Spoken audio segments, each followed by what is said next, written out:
आप अपनी मस्ती में रास्ते से जा रहे हैं, तभी आपको भीड़ खड़ी दिख रही है। आप भीड़ चीरते हैं और देखते हैं एक आदमी खून से लथपथ दर्द से तड़प रहा है, लेकिन नजदीकी सरकारी अस्पताल में ना डॉक्टर है ना दवा।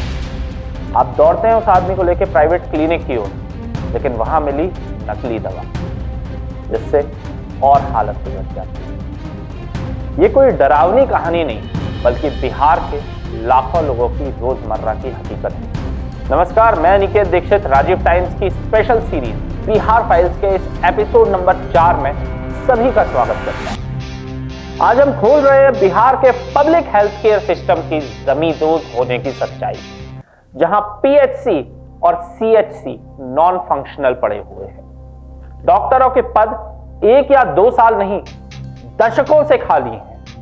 नकली दवाएं मौत का कारोबार चला रही हैं और मरीजों को बेसिक इलाज के लिए भी दूसरे राज्यों में भटकना पड़ता है। पिछले 30 सालों के आंकड़े चीख चीख कर बता रहे हैं कि यह सिस्टम नहीं, एक डरावना सपना है जो हकीकत बन गया है।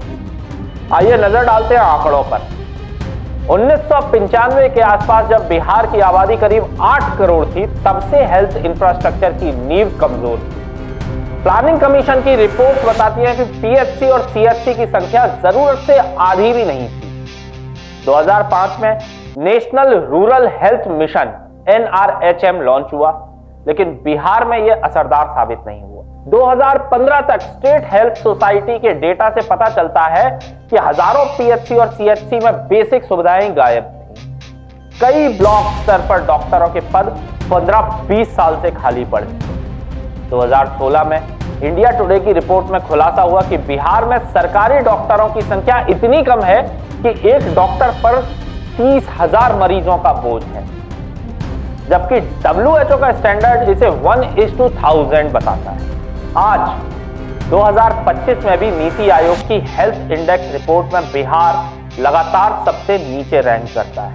2018 से 2025 तक यह यूपी के बाद दूसरा सबसे खराब राज्य है, जहां हेल्थ परफॉर्मेंस में गिरावट लगातार आती रही है। डॉक्टरों की कमी 2025 में भी रही है।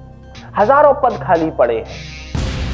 एक तरफ भारत में डॉक्टर अपनी नौकरी के लिए तड़प रहे हैं, दूसरी तरफ बिहार में हजारों पद खाली पड़े हैं। ये कैसा सिस्टम है?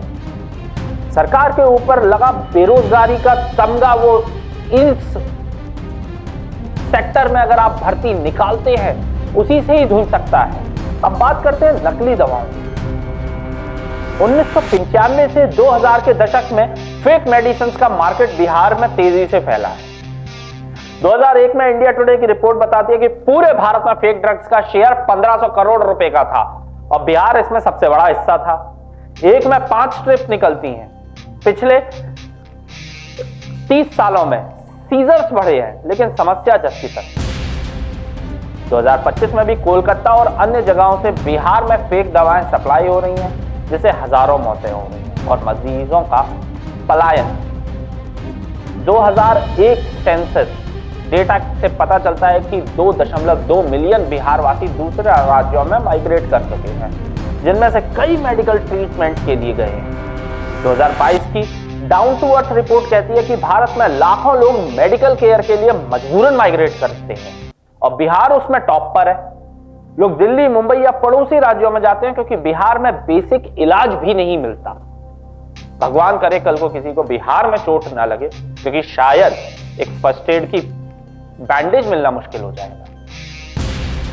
2020 में कोविड के दौरान रिटर्निंग माइग्रेंट्स की अंडर प्रिपेयर्ड फैसिलिटीज को सामना करना पड़ रहा था, जो स्थिति की गंभीरता दिखा रही है। पिछले 30 सालों में सरकारें बदली, वादे हुए, लेकिन बिहार का हेल्थ सिस्टम क्यों ढहता जा रहा है? क्या डॉक्टर की कमी, नकली दवाओं का जाल और मरीजों का पलायन कभी रुकेगा, या बिहार के करोड़ों लोग हमेशा ऐसे ही मौत के मुंह में धकेले जाते रहेंगे?